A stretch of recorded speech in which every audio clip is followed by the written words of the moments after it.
Gold, trusted gold buyers. మీరు తాకట్టు పెట్టిన బంగారాన్ని విడిపించి ఈ రోజు ఉన్న మార్కెట్ ధరకు కొనబడను.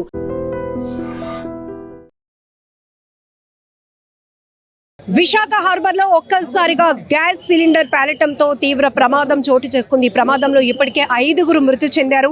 ఇక్కడ ఉన్నటువంటి భయానక వాతావరణం చూస్తే ప్రతి ఒక్కరు తీవ్ర భయభ్రాంతులకు గురవుతున్న పరిస్థితి. ఎందుకంటే ప్రమాద స్థలంలోనే 2 చనిపోతే క్షతగాత్రులు తీవ్రంగా కాలినటువంటి గాయాలతో వారు పెట్టినటువంటి కేకలు విన్న వాళ్ళు కూడా ఇప్పటికీ అదిరిపోతున్నారు. అంటే వారి పరిస్థితి ఎంత దారుణంగా ఉందో.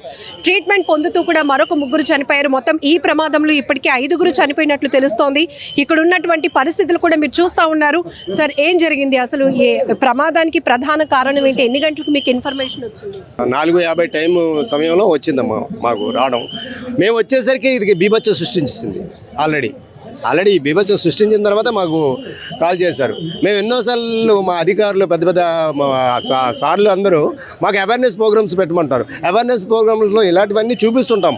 ఈ వంట గ్యాస్తోని చాలా ప్రమాదం, ఇది మన ఇంట్లో బాంబు పెట్టుకున్నట్టే అని మేము ఎన్నోసార్లు చెప్తుంటాం. కానీ ఇలాంటి వెల్డింగ్ షాపుల్లోని వాటిల్లోని మాకు కనిపిస్తుంటే మేము హెచ్చరిస్తుంటాం, ఇది కరెక్ట్ కాదయ్యా అని హెచ్చరించినా సరే ఎన్నిసార్లు మేము వచ్చేసరికి దాచేయడం అలాంటివి చేస్తుంటారు.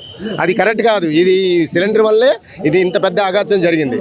ఇది ఇప్పుడు ఇదే బిల్డింగ్లో కానీ జరిగితే చాలామంది చనిపోతారు. ఇప్పుడు ముక్కలు అయిపోయారు, పీసుగా మారిపోయారు మనుషులు.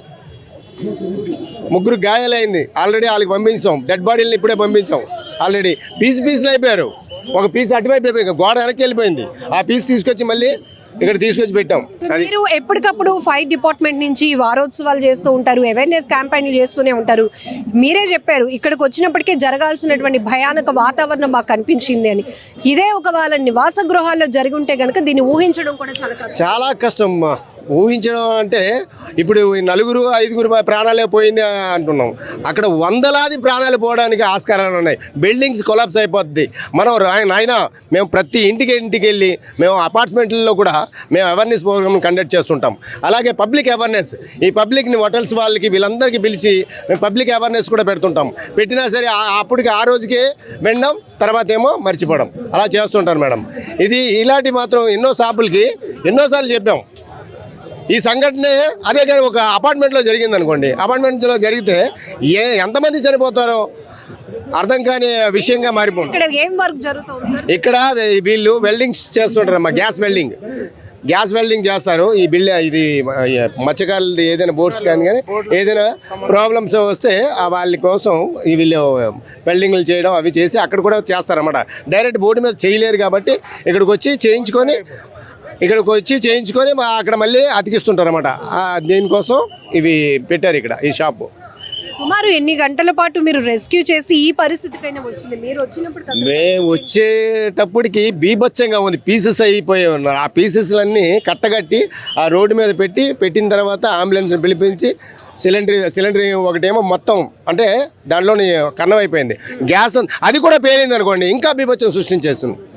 చాలా బీభత్సం అయిపోయింది. 2 అయితే ఒకదానికే తట్టుకోవాలి. పీస్ అది కూడా ఎక్కడికి వెళ్ళిపోయిందో, ఏ ఇంటి మీద వెళ్ళిపోయిందో మనకి ఇప్పటికి ప్రస్తుతానికి మనకు తెలియదు.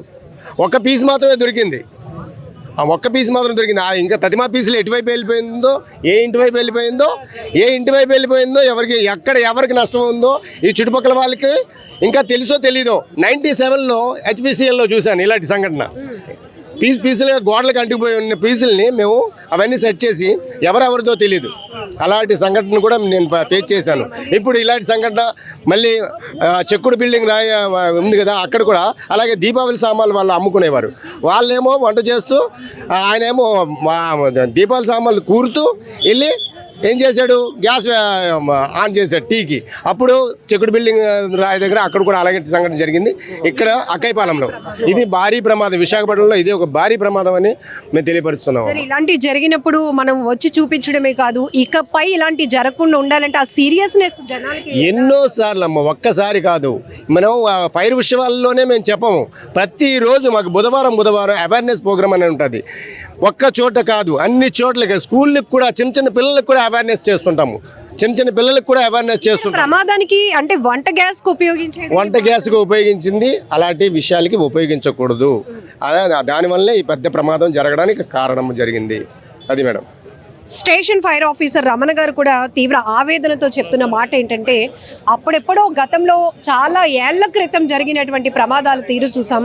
ఇప్పుడు అలాంటి భయానక వాతావరణం అయితే ఇక్కడ మళ్ళీ కనపడుతోంది. ఒక్కసారి ఆ జనాల్ని చూస్తుంటే ఈ భారీ పేలుడు శబ్దానికి ఎక్కడెక్కడో పరిసర ప్రాంతాల నుంచి కూడా పెద్ద ఎత్తున జనాభా వచ్చినటువంటి పరిస్థితులు కనపడుతోంది.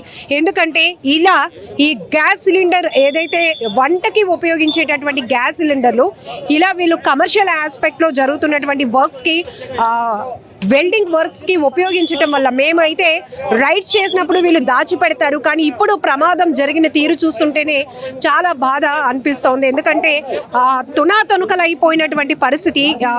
ఎంతమంది ఇందులో చనిపోయారో చెప్పడానికి కూడా కొంతమంది వ్యక్తుల శరీర భాగాలైతే ఎగిరిపడ్డాయి అని చెప్తున్నారు. ఇప్పుడు ఫైర్ ఆఫీసర్ ఐ డ్రీమ్తో మాట్లాడుతూ లైవ్లోనే ఇది బొటనవేలు, ఇది ఇంకొక శరీర భాగాలు ముక్కలుగా ఎగిరిపడ్డాయి.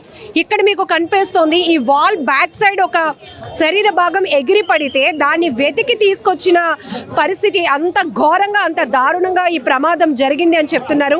ఇప్పటికైనా ఇలాంటి ప్రమాదాలు ఆగాలి అంటే ఖచ్చితంగా ప్రతి ఒక్కరూ ఒక అవేర్నెస్ కలిగి ఉండాలి. ఎందుకంటే ప్రమాదం అనేటప్పటికీ అక్కడ ఎంతమంది ప్రజలు ప్రాణాలు పోగొట్టుకోవాల్సిన పరిస్థితి. ఇప్పుడు ఫైర్ ఆఫీసరే చెప్తున్నారు ఇదే ప్రమాదం చుట్టూ ఉన్న జనావాసాల మధ్య జరిగితే వందలాదిగా మనుషుల ప్రాణాలు పోవడానికి కూడా అవకాశం ఉంటుంది. అలాంటిది ఇక్కడ హార్బర్కి సంబంధించినటువంటి బోట్స్ ఏవైతే ఉంటాయో వాటి వెల్డింగ్ వర్క్స్ ఇక్కడ జరుగుతూ ఉంటాయి. సో వంటకి ఉపయోగించే గ్యాస్ సిలిండర్లు ఇక్కడ ఉపయోగించడం అనేది ప్రమాదానికి పెద్ద కారణంగా తెలుస్తోంది. ఆల్రెడీ ఒక సిలిండర్ అయితే పూర్తిగా బ్లాస్ట్ అయింది. ఇంకొక సిలిండర్ కూడా బ్లాస్ట్ అయితే మాత్రం ఈ ప్రమాద తీవ్రత మరింత ఎక్కువగా ఉండేది అంటున్నారు. అలానే ఈ ప్రమాదంలో చిక్కుకొని తీవ్రమైన కాలిన గాయాలతో వారు పెట్టినటువంటి కేకలు, వాళ్ళు నడుచుకుంటూ కొంతమంది మమ్మల్ని కాపాడండి అంటూ ఆ మంటలు తట్టుకోలేక పెట్టినటువంటి కేకలు ప్రతి ఒక్కరిని తీవ్రంగా కలిసివేస్తున్నాయి అని చెప్పాలి. ఏదేమైనా హార్బర్లో ఈ ప్రమాదం ఒక్కసారిగా విశాఖపట్నాన్ని ఉలికిపాటుకు గురి చేస్తుందని చెప్పొచ్చు. క్షతగాత్రుల పరిస్థితి మరింత దయనీయంగా ఉంది. ట్రీట్మెంట్కి కూడా సహకరించే పరిస్థితి లేనట్టుగా అంత ఇంజూరియస్ కనపడుతున్నాయి. కాలినటువంటి గాయాలు ఇక్కడ మీరు ఒక్కసారి అబ్జర్వ్ చేస్తే మొత్తం చెక్కలు కాదు కదా, గోడలు కూడా మొత్తం ముక్కలైపోయినటువంటి పరిస్థితి. మరి మనిషి శరీరం ఎంత సెన్సిటివ్గా ఉంటుందో మనకు తెలుసు. ఈ ప్రమాద తీవ్రత, ఇక్కడ ఉన్నటువంటి భయానక వాతావరణ పరిస్థితులు చూస్తేనే ఈ ప్రమాదంలో చిక్కుకున్న వారి పరిస్థితి ఎలా ఉందో మనం అంచనా వేయొచ్చు. సో భారీగా ఫైర్ సిబ్బంది కూడా ఇమీడియట్గా ఇక్కడికి చేరుకొని గంటల కొద్ది రెస్క్యూ చేసి ఇక్కడైతే కనుక పరిస్థితిని చక్కదిద్దారు. క్షతగాత్రులను అయితే కేజీహెచ్కి ఇమీడియట్గా తరలించడం కూడా జరిగింది. బట్ ఈ ప్రమాదంతో ఒక్కసారిగా హార్బర్ పరిసర ప్రాంతాల నుంచి అయితే జనాభా పెద్ద ఎత్తున ఇక్కడికి చేరుకుని ఇలాంటి ప్రమాదాన్ని మేము ఎప్పుడు కూడా చూడలేదు, కళ్ళెదుటే ఇంకా ఆ భయానక పరిస్థితులు మాకు కనిపిస్తున్నాయి అంటున్నారు.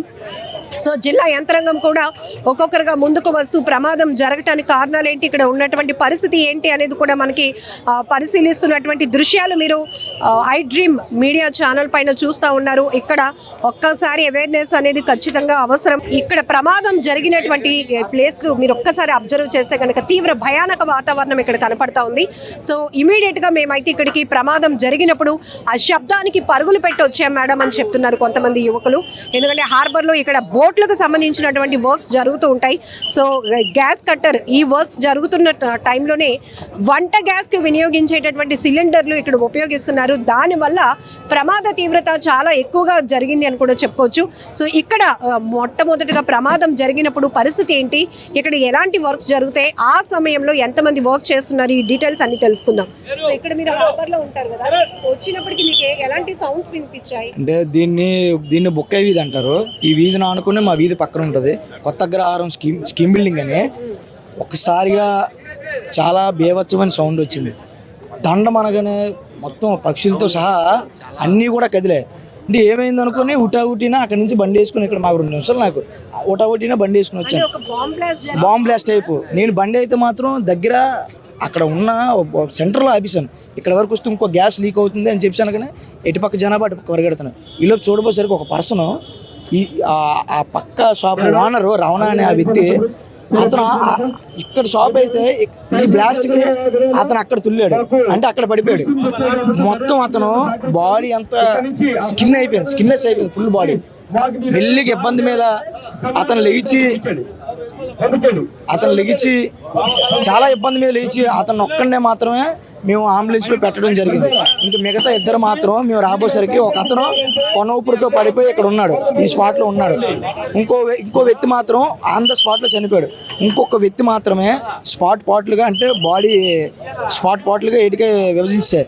హ్యాండ్ ఒక పక్క, హెడ్ ఒక పక్క, ఒక కాలు అంటే ఒక తొడ ఒక పక్క, పీసులుగా అంటే కండలుగా ఒక 4 సెట్లు 5 సెట్లుగా ముక్కలు అయిపోయిన బాడీ ఒకటి ఈ గోడ అవతల వైపు పడిపోయింది, కట్ అయిపోయి పడిపోయింది. దాన్ని తీసుకొచ్చి ఇక్కడ పెట్టి ఇప్పుడు పంపించారు అంబులెన్స్. ఇక్కడ ఏ వర్క్స్ జరుగుతూ ఉంటాయి మామూలుగా మనం ఒకసారి అబ్జర్వ్ చేస్తే కనుక ఇక్కడ ఎలాంటి వర్క్స్ జరుగుతుంటాయి? రెగ్యులర్ గా మీరు చూస్తూ ఉంటారు కదా. ఇక్కడ మాకైతే మా హార్బర్కి సంబంధించి బోట్లకు సంబంధించిన ఇంచీలు లేదా ఇలాంటి బల్లలు, ఇలాంటి ఐరన్ అంటే ఓల్డ్ ఏరియానికి బోటు గుద్దుకున్నప్పుడు అంటే చెక్క విరిగిపోకుండా దానికి సపోర్ట్గా వీటిని ఇక్కడ రెడీ చేసుకుంటారు అనమాట. బోటు ఓనర్లు రెడీ చేసుకుని వీటిని బోట్లకి పంపించడం. ఇక్కడి నుంచి ఇలాంటి షాపులు ఈ ఏరియాలో దగ్గర ఒక 5-6 షాపులు ఉంటాయి, పెద్ద షాపులు ఉంటాయి.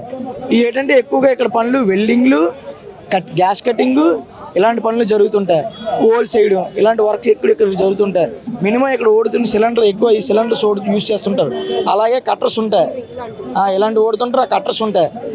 ఏవైనా ఇలా ప్లేట్లు కట్ చేయాలంటే ఆ మిషన్స్ ఇవన్నీ యూజ్ చేస్తుంటారు. గ్రైండింగ్ మిషన్లు ఇవన్నీ యూజ్ చేస్తుంటారు. మరి ప్రమాదం ఎలా జరిగింది అయితే మాత్రం జరిగినట్టు ఎవరికి తెలియదు. వితిన్ సెకండ్లో మొత్తం చల్లా చిదిరైపోయారు అందరూ. వితిన్ సెకండ్ అంటే ఏ మనిషి ఏ టైంకి చనిపోయాడు కూడా తెలియదు. అలాగైపోయింది ఈ ప్రమాదం మాత్రం.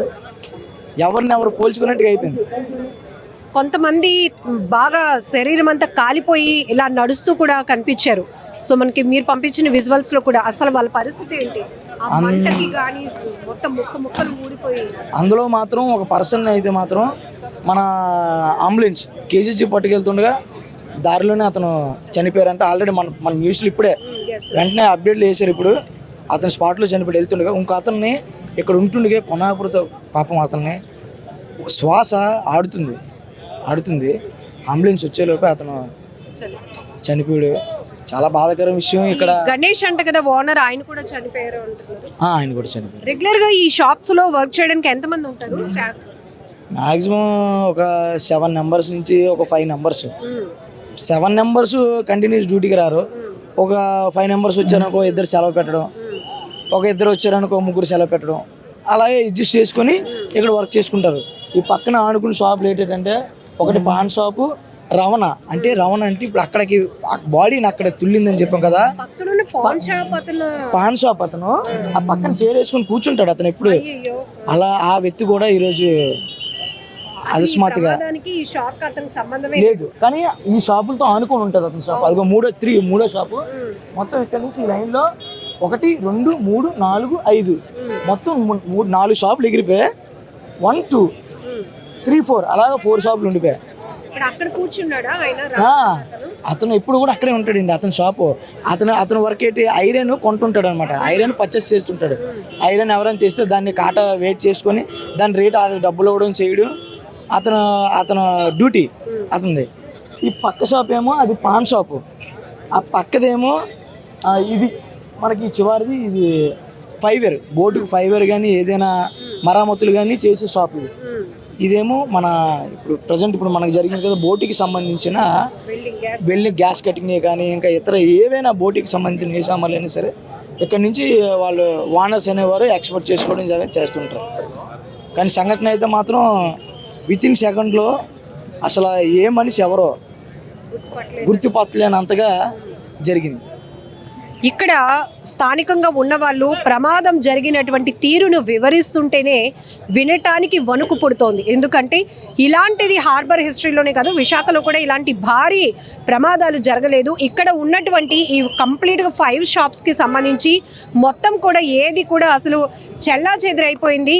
ఈ ప్రమాదంలో ఆ బడ్డీకి సంబంధించినటువంటి ఓనర్ రమణ అనే వ్యక్తి ఎప్పుడూ రెగ్యులర్గా బయటే కూర్చుంటాడు. అలాంటి వ్యక్తి శరీర భాగాలు అవతల వైపు ఎగిరి పడ్డాయి అంటే ఎంత ప్రమాద తీవ్రత ఏ స్థాయిలో ఉందో కూడా మనం ఆలోచించవచ్చు. సో రెగ్యులర్గా ఇలాంటి గ్యాస్ సిలిండర్లు కావచ్చు, బోట్కి సంబంధించినటువంటి వర్క్స్ ఇక్కడ జరుగుతూ ఉంటాయి. కానీ శరీర భాగాలు ఎగిరి పడ్డం, ఆ ప్రమాద తీవ్రత ఇంతలా ఉందంటే ఇక్కడ మీరు ఒక్కసారిగా హార్బర్ పరిసర ప్రాంతాలు, ప్రమాద జరిగినటువంటి పరిసర ప్రాంతాలు చూస్తే పూర్తిగా పెద్ద ఎత్తున జనం గుమిగూడినటువంటి పరిస్థితి. ఎంత పెద్ద బ్లాస్ట్ అయింది, ఏమైంది, అది కూడా హార్బర్ కి దగ్గరగా ఉన్నటువంటి ప్రాంతంలో ప్రమాదం జరగటం వల్ల ఒక్కసారిగా విశాఖ ఉలిక్కిపాటుకు గురైందని చెప్పొచ్చు. ఇందులో క్షతగాత్రులు ఎవరైతే తీవ్రమైనటువంటి కాలిన గాయాలతో హాహాకారాలు పెట్టారు, వాళ్ళు చూసే వాళ్ళకి గుండెలు వణికిపోయాయి అని కూడా స్థానికులు చెప్తున్నారు. ఏదేమైనా చాలా ఘోరమైనటువంటి ప్రమాదం. ఇక్కడ ఒకటే నిర్లక్ష్యం. ఫైర్ ఆఫీసర్లు కూడా చెప్తున్నారు, ఎప్పటికప్పుడు మేము సేఫ్టీస్ పైన అవగాహన కల్పిస్తూనే ఉంటాం. ఇలాంటి వాటిల్లో రైడ్స్ చేసినప్పుడు కూడా సిలిండర్లు దాచేస్తూ ఉంటారు. ఇక్కడ కమర్షియల్ ఆస్పెక్ట్లో జరుగుతున్న వర్క్స్కి ఇంటికి వంట గ్యాస్ ఏదైతే ఉపయోగిస్తామో అవి ఉపయోగించడం వల్ల ఈ ప్రమాదం తీవ్రత ఇంత భారీ స్థాయిలో జరిగింది, ఒక భయానక వాతావరణం సృష్టించింది అని కూడా ఇక్కడ ఉన్నటువంటి స్థానికులు కూడా చెప్తున్నారు. ఏదేమైనా చాలా బాధాకరమైన ఘటన విశాఖలో ఈ ప్రమాదం అని చెప్పుకోవచ్చు. నిజంగా ప్రస్తుతం ఉన్నటువంటి సమాజం దేనికి ప్రయారిటీ ఇస్తుంది? ఆర్థిక సంబంధాల చుట్టూ మాత్రమే తిరుగుతుంది. మళ్ళీ ఎన్నికలంగానే చాలా విరక్తి కలుగుతాను. మంచి అనిపిస్తుంది కదా, లేడీస్ కూడా ఛాలెంజింగ్ జాబ్స్ చేసినప్పుడు చాలా బాగుంటది. ట్రాఫిక్ అసిస్టెంట్స్ గా నియమించిన ట్రాన్స్జెండర్స్ అందరితో సాల్యూట్ చేయించుకుంటున్నారు. ఫుడ్ డెలివరీ ఇవ్వటానికి వెళ్ళినటువంటి డెలివరీ బాయ్ అనిల్ పై కళ్ళ ముందు